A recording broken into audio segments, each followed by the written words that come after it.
Welcome to MS+. My name is Brian Boyles. I'm Executive Director of Mass Humanities, and we're so glad to welcome you all to the fourth installment in our partnership with the Mississippi Humanities Council. MS+ was started in late 2019 in order to bridge differences, to find places where we have things in common, to understand the things we may not share, and to spend as much time as possible in the humanities.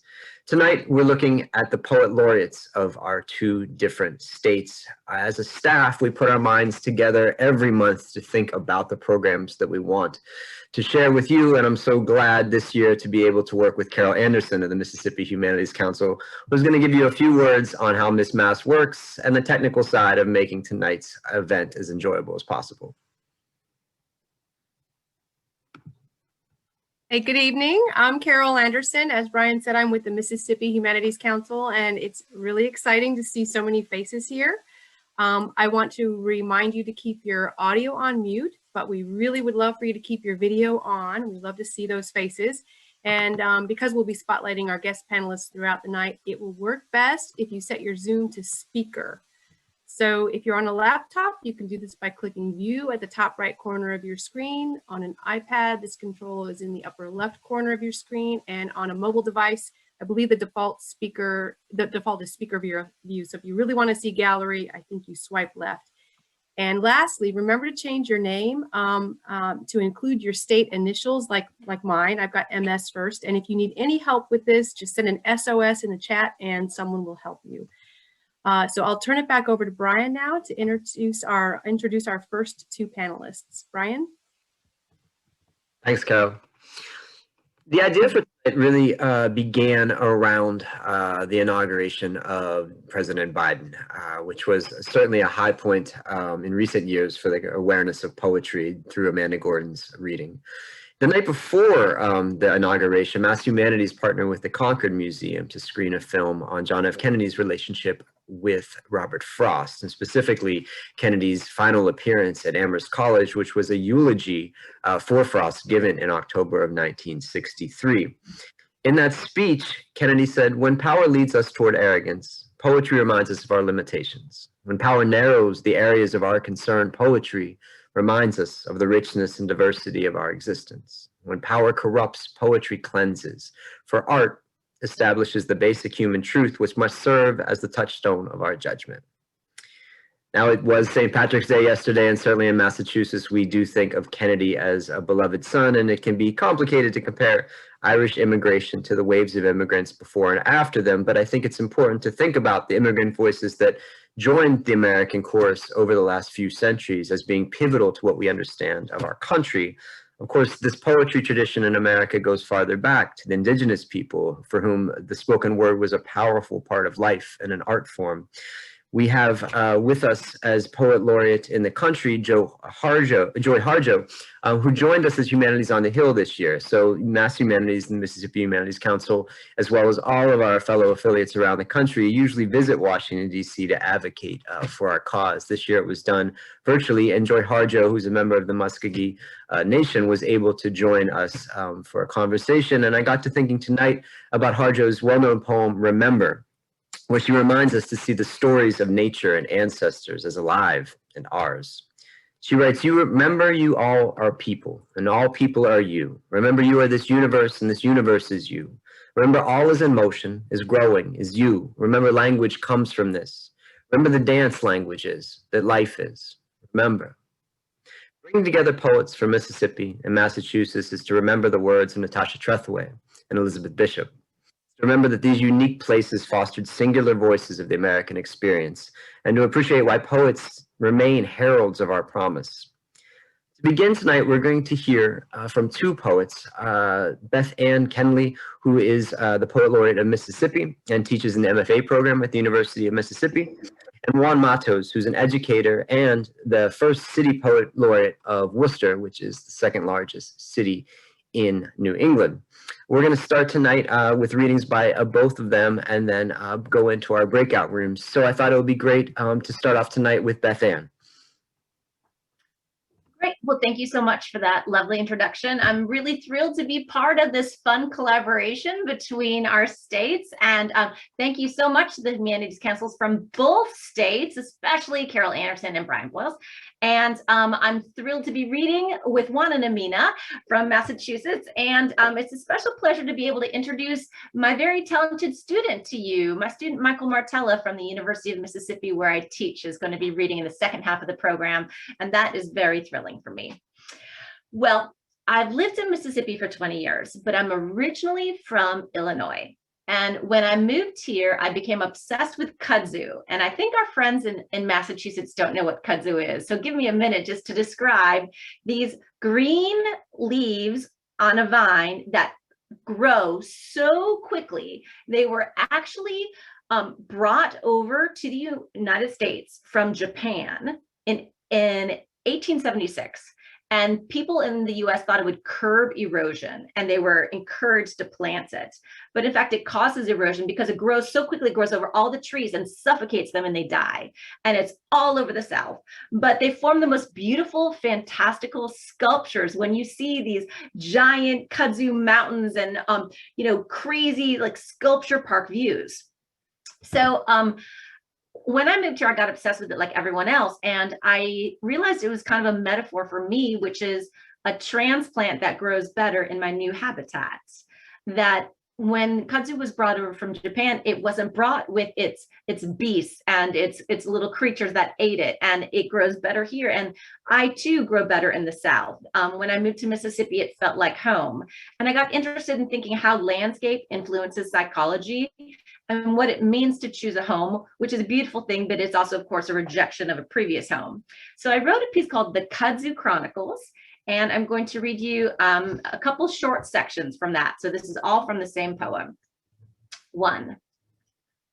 Kudzu sallies into the gully like a man pulling up a chair at a table where a woman had been happily dining alone.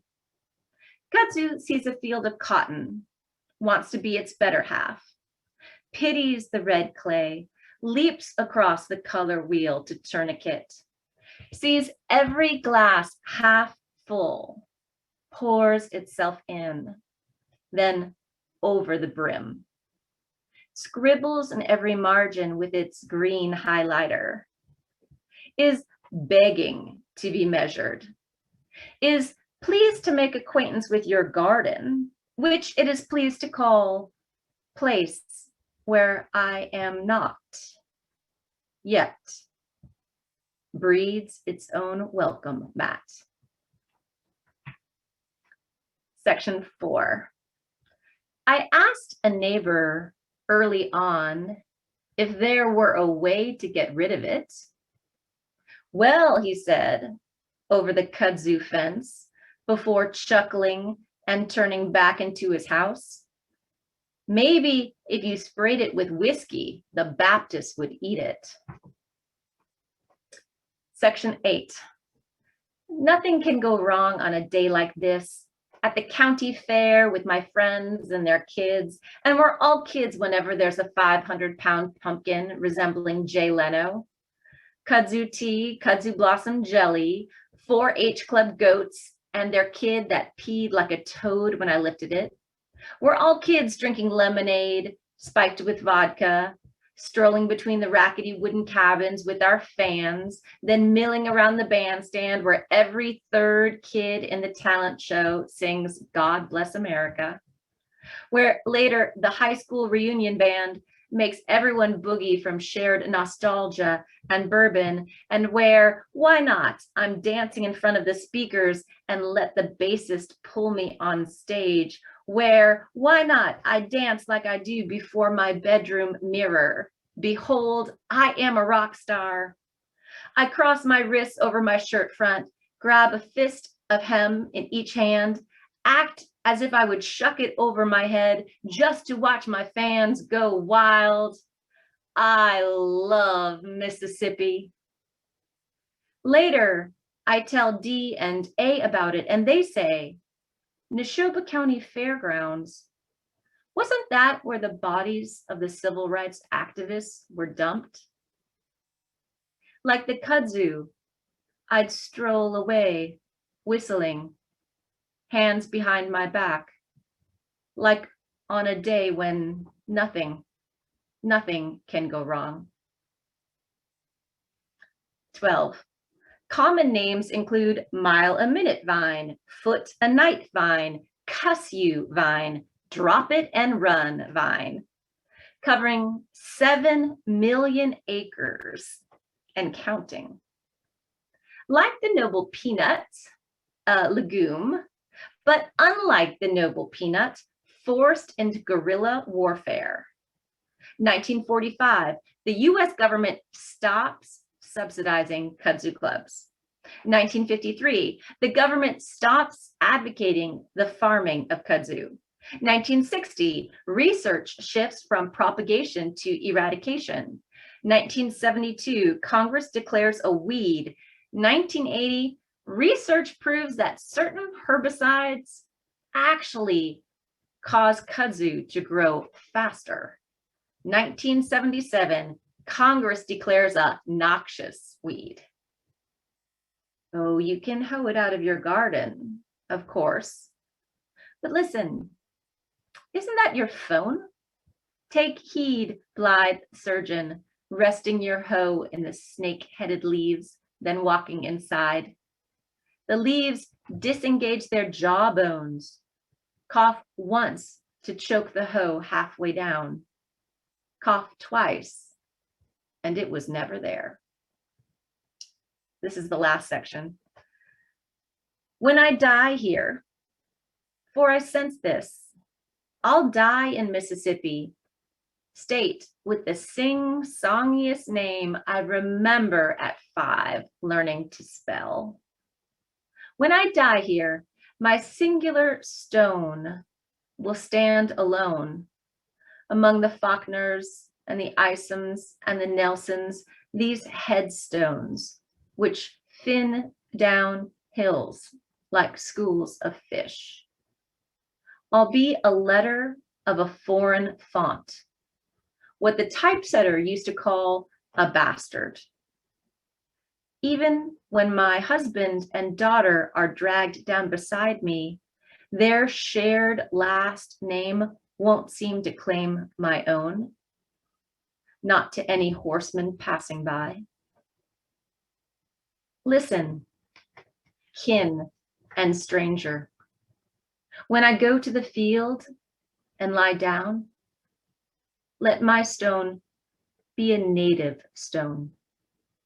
Let the deer come at dusk and let them nibble acorns off my grave. Then let the kudzu blanket me, for I always loved the heat. Let its hands rub out my name, for I always loved affection. Thank you so much for letting me share some of my work with you. Thank you, thank you. And now I'm so excited to hear Juan. Thank you so very much, Beth, for sharing such a wonderful poems.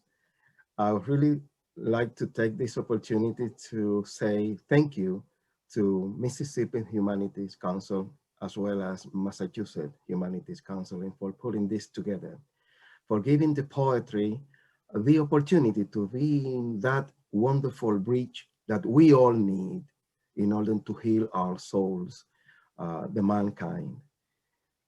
Tonight, I would love to share my Caribbean style. I'm from the Dominican Republic, migrated to the United States back in 1985, and as well as my family. And in the name of my family and the Caribbean, I embrace each of one of you. This year, this particular year, we all has been touched by the pandemic. And of course, the arts are there to lift up our souls and saying that we may continue celebrating life at the same moment that we embrace all those families who mourn and are in pain. I wrote a poem, the title is A Blue Carpet for Heroes in Blue. And I was thinking of the celebrities that the media always portrayed. And then I was thinking about the real heroes. For them, a blue carpet for heroes in blue. The Oscar and Grammy nights are missing the idols with their triumphant smiles. There is no line of fans, nor protective bards, nor stresses reporter begging for interviews. Camera crews in shock double check their lenses. They can't find anyone to shoot. There are no flashes, nor shining stars posing with their luxurious dresses from fashion houses and unique designers. Today, there are no designers, nor divas, nor models. Absent silhouettes walks with hasty steps, with hurry blue blurs on blue carpets, with their white masks or sweaty blue ones, fighting for lives that are lost in the shadows. Unnamed heroes, without makeup of jewels, with will alone and with unyielding love, serving countless hours without looking back in emergency rooms that are dressed in glory. They are brave nurses who never go back home. There are heroes who will never go back home. Courageous, tireless doctors. There are simply staff members with no time for a hug. It is they who serve their counties and cities, who deserve the music of palms, the rains of cheers, thousands of blue carpets full of goodness, the blue sky inhabited by our eternal gratitude. A huge blue carpet for our heroes in blue. That's what I dream someday to happen at night, and all the media portraying the doctors and nurses and people who serve others to saving life. That's our hope. And I hope also that poetry will be there to share with all of them who serve our people everywhere. Since many of our students express their concerns and stress out, and sometimes ask, Mr., how do we deal with all these things? I said, don't be afraid. And from my book, The Man Who Left, which is a collection of bilingual poems translated by Rina Espaillat, I would love to share Dialogue for One. And I would say to all youngers over there, I do not fear beginning once again. I do not fear the night without protection, because the day wove trenches over me. I do not fear beginning once again, breaking the rhythm of the hours to tell myself the morning has come late and I don't care what the weather to expect. Why? Why should I fear beginning once again? Ignoring death is how freedom is won. Ignoring death is how freedom is won. Why chain myself to what can only bind me? I will not fear beginning once again. I must not fear. No, I must not fear beginning once again. In the city of Worcester, 43% of our students are Hispanic speakers. I know that most of the audience, they don't speak or reading in Spanish, but as a tribute to our all immigrant students, I would read this version in Spanish for them. After all, poetry, like music, has no boundaries. Diálogo para uno. No me da miedo comenzar de nuevo. No temo entrar en la noche sin abrigo. Ya el día tejió sobre mí trincheras. No me da miedo comenzar de nuevo, romper el ritmo de las horas diarias y decirme que ya es tarde la mañana, o bien ignorar la amenaza del tiempo. ¿Por qué temer el comenzar de nuevo? Desconocer la muerte suele ser la libertad. Sí, desconocer la muerte suele ser la libertad. Luego, ¿para qué asirme si solo me limito? No me da miedo comenzar de nuevo. No, no me da miedo. No me da miedo comenzar de nuevo. No me da miedo. I thank you again, each of one of you, for having us here. And I would love to continue reading later on for each of one of you. May God bless you, and may God bless America. Thank you so much, Juan. So much of the reason we want to do this project is to understand more about the places that you all write in, and you gave that to us just now, and I want to thank you. There was a time long ago when I ran poetry readings, and if we were all live and in person, I would say, please everyone give it up for Beth Ann Fennelly and Juan Matos. That was beautiful. In a few minutes, you're going to be put into breakout rooms where you'll get to meet each other and continue the conversation. We will come back for more conversation with these poets, as well as Amina, Mohammed, and Michael Martella.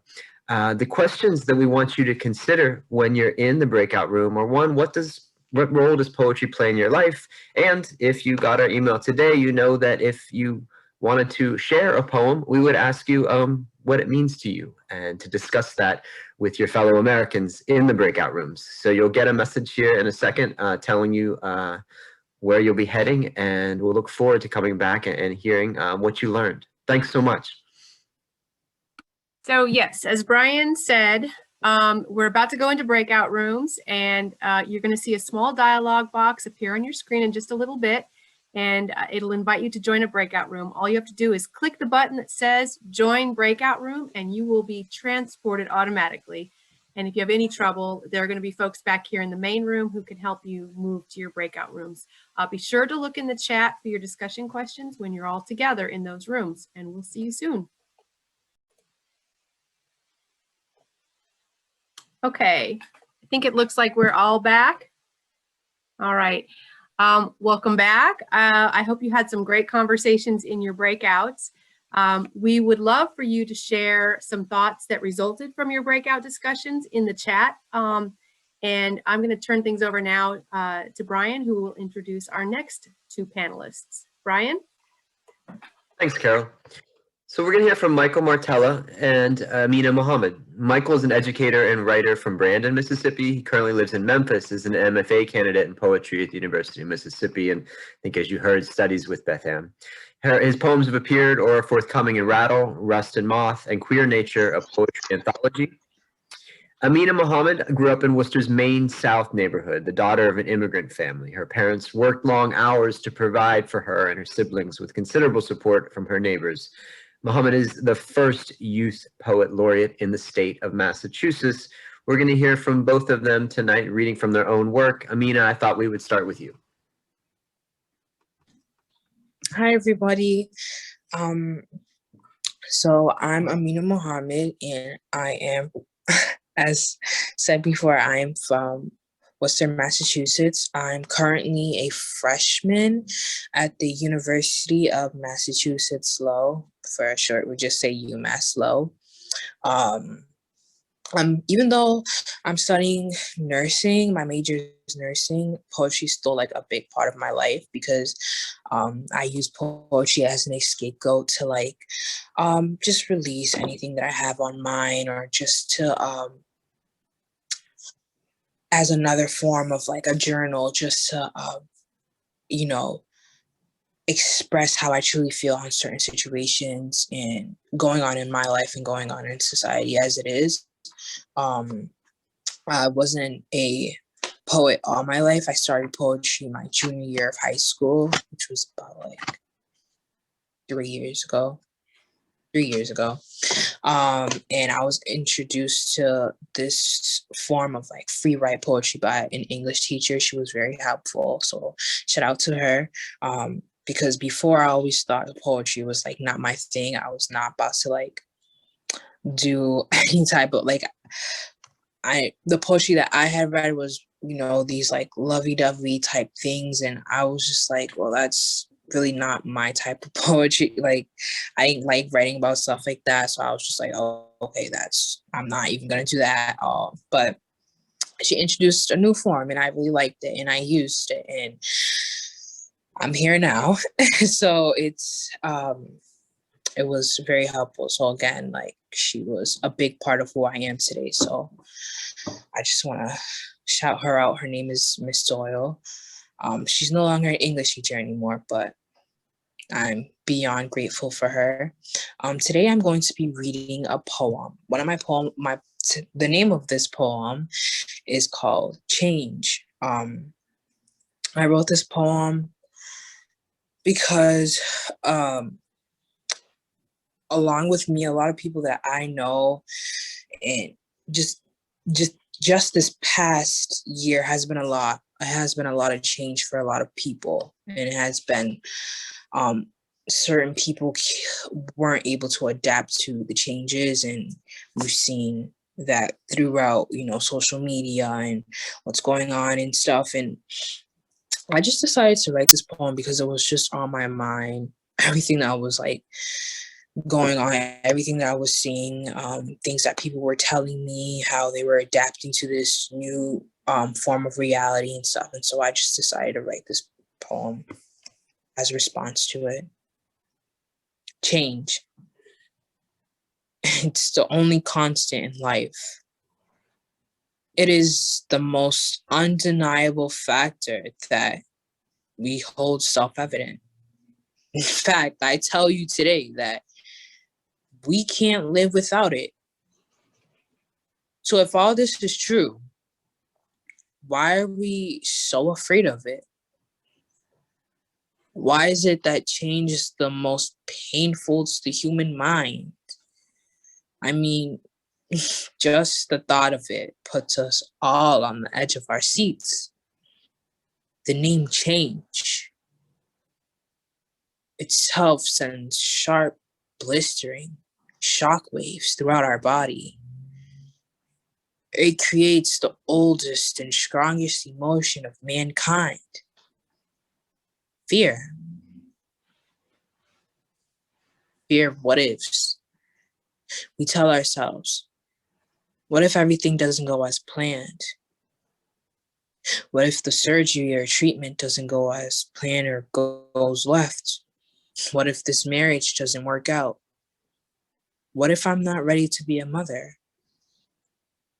What if I'm not ready for this new job position?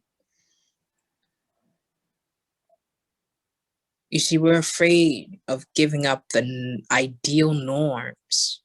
We tend to like things just the way they are, never giving ourselves the opportunity to expand out of our compacted and suffocating bubbles. But what we fail to realize is that progress is impossible without change. You see, we fail to realize that any change, even a change for the better, will always be accompanied by discomfort. That change is not a threat, but actually an opportunity to expand your way of thinking, an opportunity to see the world for what it truly is, an opportunity to better ourselves in the most productive and proficient way. You see, change forces us to realize that our present situation is not and can never be our final destination. I mean, no roller coaster just stops at its peak. No, it continues on. It keeps on moving and pushing the different loops and twists until it gets to its final destination. You see, ladies and gentlemen, that's how life is. There's going to be tons of loops and twists throughout this funny thing we call life. But you see, what makes us who we are is our ability to accept and adapt to the changes. Our ability to keep on moving past the peak. Because that's what's unique about each and every single one of us here today.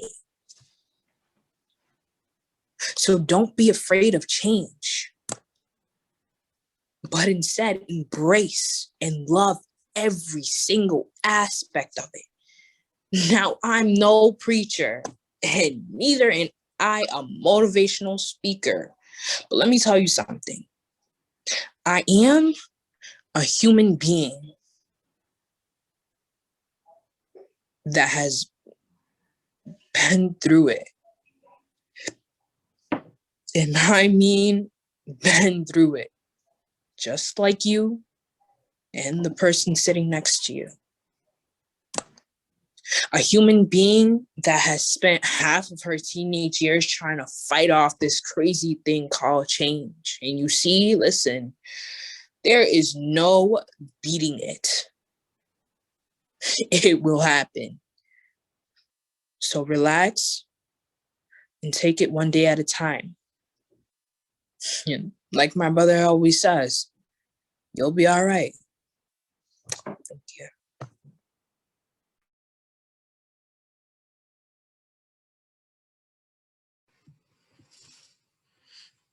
Thank you so much, Amina. Michael, you're next. Thank you so much, Amina. That was really great.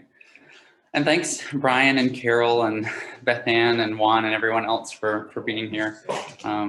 It's great to have this opportunity to do this reading. So I thought I knew what I wanted to say, and then that breakout room sort of shook things up for me. The conversation was so stimulating. But I think I'm going to read the same 4 poems. I didn't change my plan, but I'm going to read the same 4 poems I had intended to read. And I chose them because our discussion, I came to the last MS+MA event about a month ago. And the discussion was about water and the importance of water to both of our states, the coastal environments that provide, economics and any other number of ways to the state's benefits. So I'm going to read a couple of poems that have to do with the water in Mississippi and my relationship to that water, and a couple of poems that I think are maybe a little bit lighter, a little silly. And all of them, though, I'm thinking about in my poetry desire and my relationship to the natural landscape. Those are 2 things that are always on my mind. I've grew up in Mississippi and grew up outdoors, spending a lot of time outdoors. So the natural world always creeps into my mind, into my poetry. And thinking about desire and its various contours is also something that comes up. So I'm going to start with a poem, let me pull it up here, that takes place along the Mississippi, along the Gulf of Mexico. It's a pantoum. I won't go into the depths of that form, but to give the gist of it, it's a form that has repeated lines throughout, so you'll hear some repetition. And then the last stanza will contain a couple of lines from the first stanza. So there will be a sort of a penultimate or an ultimate repetition there at the end. So this is called Early Summer Evening. In the sand, there is a circle. His hand drew around us. The waves reach out to touch it, and the seabird dips beside. His hand draws around us, a quilt to keep us warm, and the seabird dips. Besides this skin, we lie, wholly bare. A quilt to keep us warm is what the late sun gives our skin. We lie, wholly bare, the unsaid in silence. The late sun gives the night a sky to live in, and what is not said in silence abides in that sky too. The night sky, to live in darkness and be not consumed by what abides in that sky too. To make a home there in the dark and be unconsumed by any moments passing. To make a home where light nor shadows rise nor set. But by tomorrow, there will be no circle in the sand. Light will rise, shadows set, and the waves reach out to touch them.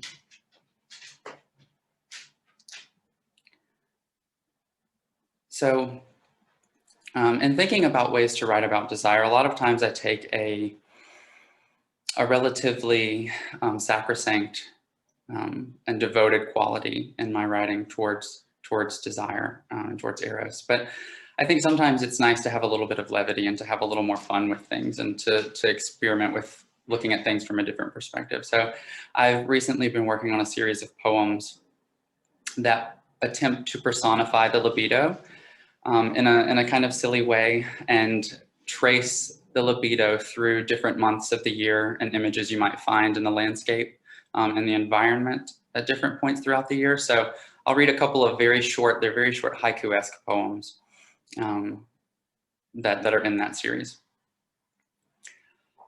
The first is called Libido in February, after Winter Storm Uri. Suppose we measure it in inches. 4, 6, 8. Stand at the window with our cup of tea. Watch it accumulate. And then on the opposite end of the spectrum, I'll read the next poem much later in the year of the libido, called Libido in August. And God, was it the hell we always knew? Skin pearled in the body's dew. The ungodly heat that heat itself succumbs to.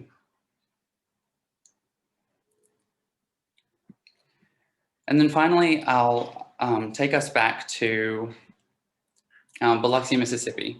I spent the first part of the quarantine during the pandemic in Biloxi, Mississippi. And so a lot of poems that I've been recently writing have come out of, like I said earlier, my relationship to water and that I've been surrounded or was surrounded by water for the first part of 2020 and long into 2020. So this poem takes place along what is called the Big Lake or at the Big Lake, the Back Bay in Biloxi, Mississippi. And it's called Wanting Less the Light Itself. And the title is a running title, so it'll run right into the poem itself.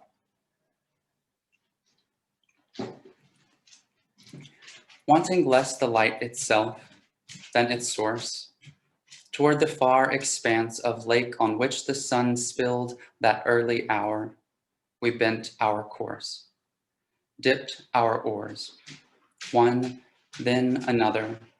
To the same side of the same blue boat we paddled mornings before.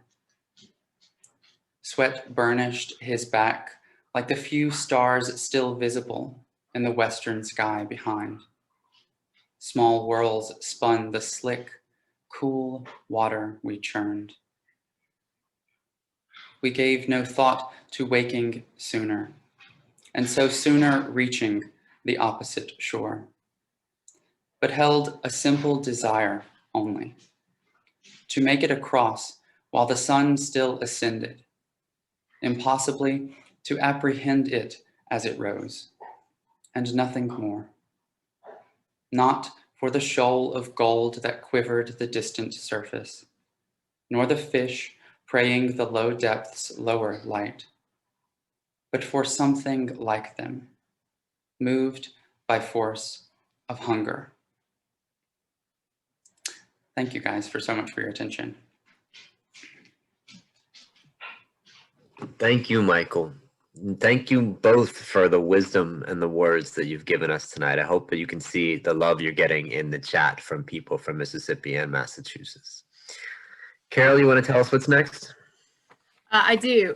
So we're going to send you back into the breakout rooms. I believe you will be with your same groups. And remember, if you're having any trouble getting into the breakout rooms, someone will be in the main room to help you. And remember also to look in the chat for our question. Our discussion question will be, how does language, poetry, music, lyrics, literature, regional dialect influence and shape our regional identity? So the question will be in the chat for you to look at, and we'll see you all there in a few minutes. Great. Well, we encourage everybody to, continue to drop into the chat the thoughts you had and the conversations you had in breakout, and of course, continue to shower our guests with praise, because they certainly deserve it. We're gonna bring the four poets together now for a conversation around a theme of what poetry means in our society and in their lives. So just wait till we have everybody in the spotlight again before we can get started.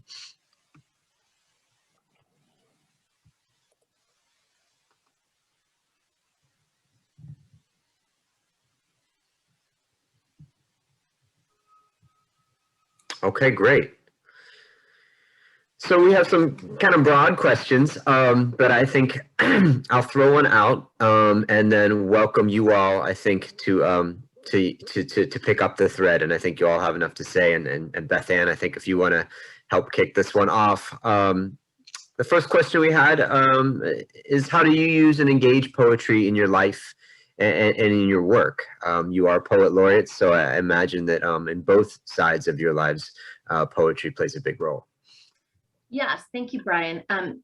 In my life, I use poetry to focus my attention. And I think poetry helps educate us about our emotions, because we think it's very obvious what we're feeling, but actually that's very rarely the case. It's hard work to understand what you think about a person or a place or a situation. And through reading, we get to try on other lives, we get to look through other eyes, and we get to experience vicariously other people's emotions, which helps us educate ourselves. That's how I use it privately. How I use it in my work is I try to get poetry in the hands of as many Mississippians as possible. I think poetry needs a PR campaign. I think, all kids love poetry. We like nonsense syllables in our mouth. We like to jump rope and make up words and play. And that playfulness, I think, sometimes gets squeezed out of us as we go through the school system. And we're taught, well, you write a poem like 5 syllables, 7, 5, that's a haiku. And if you're 1 syllable off, you did it all wrong. So, I try to bring back playfulness when I approach poetry and help people find poetry, because I believe that poetry helps us dignify the act of attention. And we live in a world that is pushing us to go so fast and pushing us not to reflect about our purpose here on planet Earth. And poetry can teach us, maybe its best gift is to teach us to slow down. So that is my answer. Thank you, Beth. Go ahead. There's a lot of similarities in the way we use poetry and the way poetry help us to deal with every single situation. As I mentioned before, I had the opportunity to being embraced by poetry since early in elementary school. And I always keep that with me. Poetry, I found poetry in my classrooms in elementary schools. And through all my life, grew up being an educator. Every single day, poetry has a place in any single subject or situation. And I see poetry as that wonderful bridge that help us to connect with whoever we have in front of us, especially the young kids and especially the young people. And why? Because just for their own experience being immigrant or meeting a new person, there is always a poem that brings people together despite of the differences. And seeing kids in schools embracing and sharing poetry is being one of the most beautiful things I ever seen in my life. In my personal opinion, I also see poetry as a way to express, to be the voice of those one who think they don't have a voice. Then poetry is there for them. And we have the fortune to have wonderful poets that way before us show us, like Pablo Neruda, that Walt Whitman, that universal language that is in poetry is for each one of us in the mankind. So that's the way I perceive poetry, as a wonderful, wonderful bridge to embrace whoever is in front of you.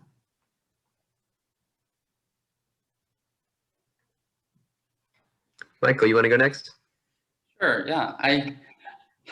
I'll try not to duplicate too much what they've said, because I think you get a bunch of poets in a room and we do tend to think at least somewhat the same. And I think for me, poetry, I came to poetry,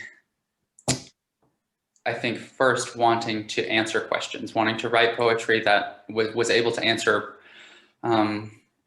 things that I felt, you know, questions that cropped up in my life, that came up in my life about myself or about the world. And having lived in poetry, in the world of poetry, and writing poetry and reading it for several years, my understanding of it is much more akin to what Juan and Beth Ann have said, that it is a form of thinking. You know, writing is a form of devoting your attention to something and to thinking through a problem. So in my experience, I don't come to poetry expecting that I'll answer anything, or that I'll provide anyone in the world, myself included, an answer to a question, but really that I'll get to etch away at the contours of a problem, whether it be something internal or something external. And I think that's the beautiful, one of the most beautiful things about poetry, because it trains our mind to see differences and similarities where otherwise they wouldn't have. You know, that's the whole work of metaphor, is to bring two things that are not more than likely like in the ways that you're describing them as like, but finding those similarities and finding ways that they overlap. So it's a great exercise for the mind, and as an exercise in empathy, and it's a spiritual one for me. So yeah, I think that sort of sums it up, and it bridges and it brings people together too, as Juan said. I think that's one of the great things too. In my experience with students, my students often would have never thought to think something they thought without having read it in a poem. So it's got so many wonderful benefits, but it's a couple. Well, for me, I don't want to sound like repetitive, because I know like I did state this before, but for me, I sort of see poetry as like my own personal journal more than anything else. A lot of my work, if not every single one of my works that I've written since junior year, has been like a piece of my story written in these, like, I say short because one page can't do my story justice. So it's just bits and pieces of this bigger and more broader story that I have, and that it's telling this past of who I was, the type of environment I grew up in, and how there are kids like me all over America who have gone through this, who have gone through the same troubles, who have faced the same struggles. So how I would engage in it in life, again, like, it's poetry is just, I see poetry as like somewhere where I can just release everything, you know, everything that I'm thinking, everything, all the emotions that I'm going through. If I'm feeling overwhelmed or I'm feeling like pressed on a certain topic that was brought up in the media or like on TV, and like I'm feeling, instead of, you know, going on Twitter and like venting out to people who probably don't even care about what I have to say, I turn it into a poem. And I filter some things out and stuff. And yeah, I would say for that, poetry would basically just be like a little journal for me. Literally, if you go through my notes on if you have an iPhone and you go through, and there's like a note app, and literally for me, it's like all these poems just written all over the place. Obviously, I copy and paste it and put it into a Google Doc and like organize it later, but literally it's just a place where I just vent out everything that I'm feeling, all the emotions that I'm going through. The little things that come back up, you know, I thought I forgot about it back in 6th grade, and I just remembered, like, now I'm mad. Now I want to write a poem about it, and I'm writing again. So That's really nice. Does anybody have a question they want to ask one of the other poets? This is kind of a unique situation to have the four of you here together. Anyone want to ask a question to someone else? Yeah, I'd like to know what Juan is doing in the city of Worcester, and how he uses his role as city poet laureate there. Oh, thank you, Beth. Well, right before the pandemic, we sit down at the Department of Culture, and we have such a huge agenda of sharing poetry all over the places, in schools, in the library. But then with the pandemic got us, and we learned how to, number one, how to survive and how to adapt our planning to the new society, to the new reality. And eventually, we all come out with poetry reading every single week, virtual, of course, and visiting a classroom that when our college invite us to read poetry and engaging the kids into writing. And eventually, one of the biggest accomplishments, what I remember almost at the end of the school year, last year, we ended up having an anthology that is called A Poem for a Cause, in which students of advanced Spanish classes create their own poems related to the pandemic, relating to the social issues that we faced on last year. And it was such an amazing experience having kids, which Spanish is the second language, writing poetry and then translated into English. That was one of the amazing things. And I have the fortune to be involved in so many poetry readings for the senior centers, the youth centers, and in radio station. Even though, and with the pandemic, I think we all experienced the same. We notice how we create so many ways to share poetry more than ever. I would say more than ever in this time of pandemic. And of course, seeing myself with the process of writing is quite a challenge in these days. Thank you for asking.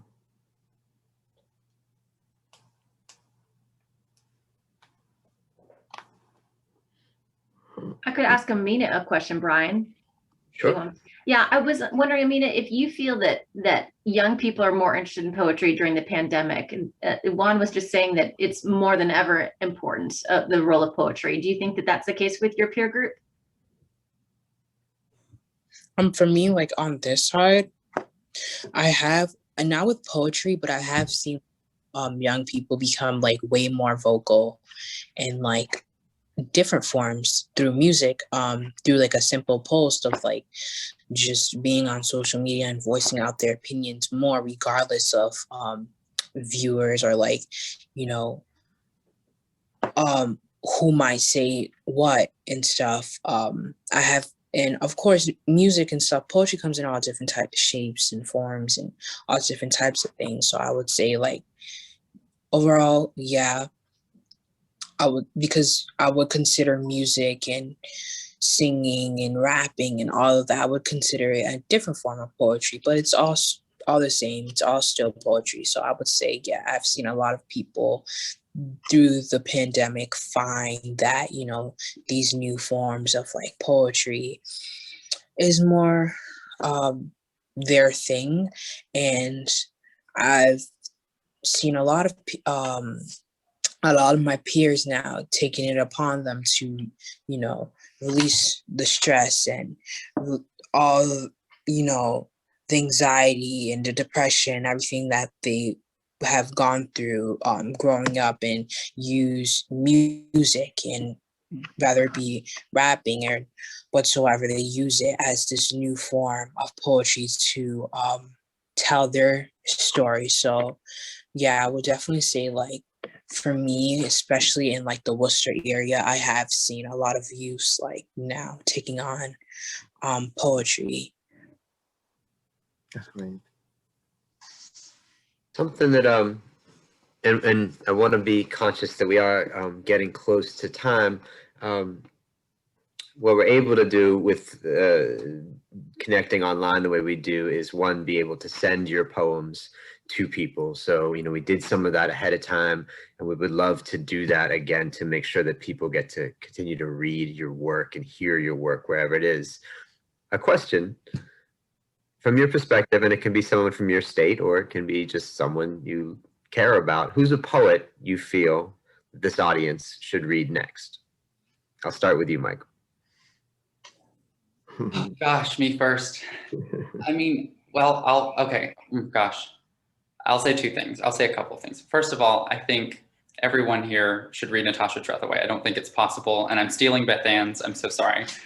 But Natasha Trethewey really, I think is just, she's a Mississippi poet, and she is one of the most thoughtful poets that's alive today, for a number of reasons. One in particular that comes to mind is how she wrestles with history in her poetry, and does the work both of a documentarian, someone who brings out a history that otherwise is not presented in various other forms, but also someone who brings a personal intellect to it to criticize various points of the history and to teach people about the history that they're learning about through her writing. And I think I think probably would say she's learning along the way as she goes. She does a great deal of research for her poetry as well. So I think she's a phenomenal poet. And I would also just add, like, a non-Mississippi poet. I love Carl Phillips. He's one of my favorite poets, and I think everyone could, it's a spiritual journey as well, reading the work of Carl Phillips. And you can learn a lot about the contours of desire and what it's like, you know, to be a human being in the contemporary world, wanting other people, wanting connection with other people. So.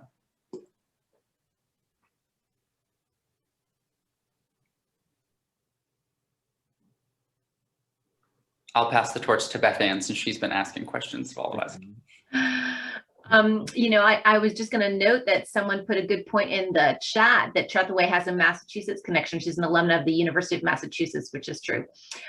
Yes, so you know, if Michael didn't steal my answer, that's what happens when you invite your students to work with you. They steal all your answers, so be warned. But I'll tell you about a Massachusetts poet I like. Her name is January Gill O'Neill. She is from Beverly, Massachusetts. She's a professor at Salem State. Her new book is called Rewilding, and I think it's a really beautiful book.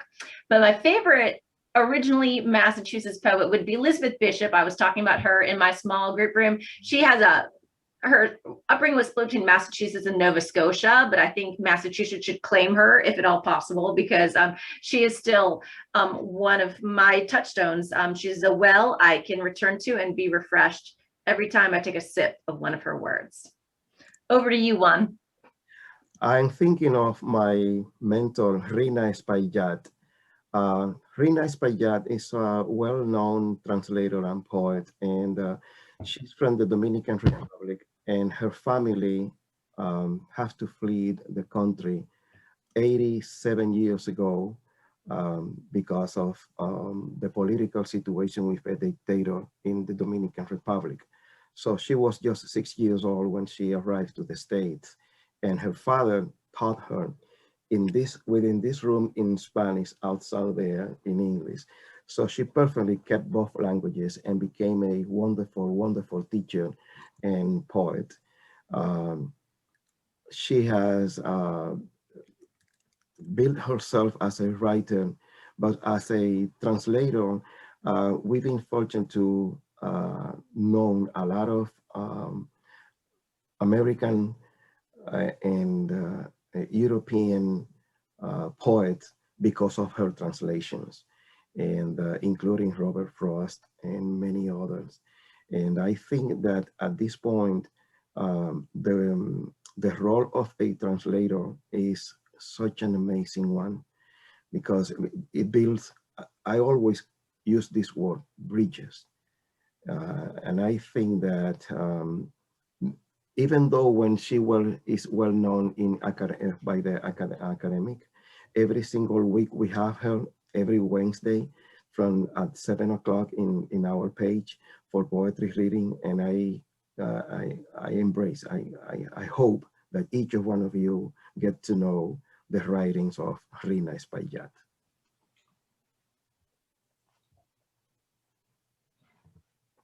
So I want to give Amina the last pick here. So we'll give her a minute. And I'll take this time to also just, oh, you're back, Amina, great. So you get the final nomination for someone that you think people should read or listen to. Yeah, and you're on mute. I'd say people should read and listen to Juan. Please.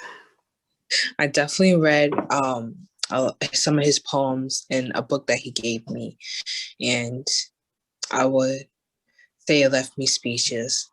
In his story, it's beyond inspirational. So I would say people should read and listen to Juan. Thank you, Amina. I don't think you're going to get any argument on that from anyone on this call.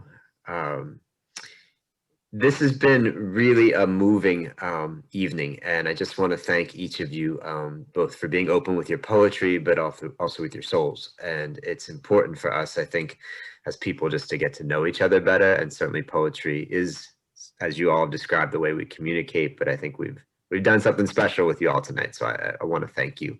There is a survey for everyone to fill out, and we hope you do that, and we hope that you see in the chat that we do have another event coming up. There's also a new Facebook group for MS+MA, so this is a way for your chat conversations to continue, and I think the link is in there, and we would love to be able just to stay in touch with everybody. We have kept everyone on mute for the evening in the audience, but as I said earlier, I do think that what we've heard tonight does deserve a round of applause. So if it's possible, you know, feel free to unmute yourself and applaud, or to do so with an emoji. But thank you all, to Beth Ann, to Juan, to Michael, and to Amina. Thank you so much. Thank you for having us. Thank you. Thank you. All right, everyone. Well, whether you're navigating against tornadoes or rain and snow, I'm wishing you all a good night. And I want to thank my friend Carol for all the work that she did to make this happen, and everybody in Mississippi. Thank you, Carol. Thank you, Carol. Thank you, Brian. Thank all of you so much. All right, everyone. Have a great night.